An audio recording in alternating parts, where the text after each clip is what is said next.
We're Savage Garden. This is Darren. And I'm Daniel. Wake up. Get out of bed. Watch more TV. Yeah. Where did the name Savage Garden come from? It's actually inspired from Anne Rice's Vampire Chronicles. She talks about their world as a savage garden. I reckon it's because Darren and I are so different, terribly different, and Savage and Garden are very different.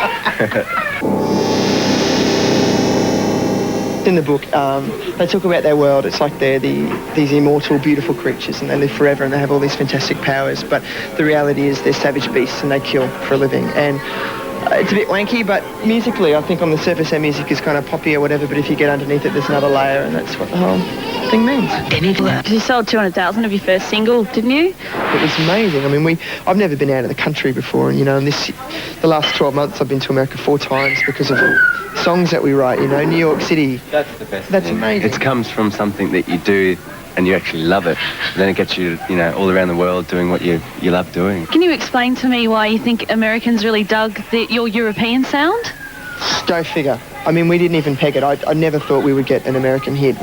Everyone said, you're European. And I think we always thought we might even be a little bit too daggy for London because they're the style police of the universe. We were there and there was Silverchair, Mel Bainbridge, Gina G and us in the top 20. And it's like, you just don't see that all the time. It's amazing. We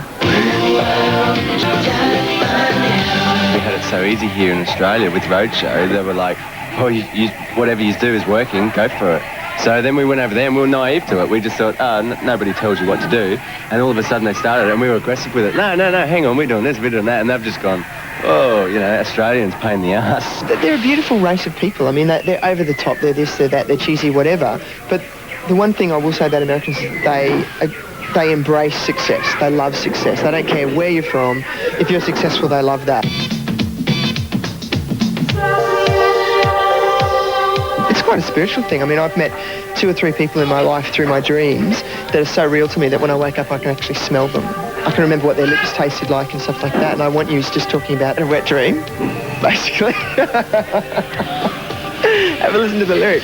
Anytime I need to see your face, I just close my eyes. Anytime I need to see your face, I just close my eyes. I'm not afraid to admit that I like commercial music because I listen to all sorts of music, and I think that a CD collection is a little bit like the Emperor's New Clothes story. I think there are a hell of a lot of people out there who say that they listen to a lot of music or like to include a lot of CDs in their collection just because it's really hip. And I'm not afraid to say that my Portishead records sit next to my Michael Jackson records. I don't have a problem with that, No, I never got into Hole.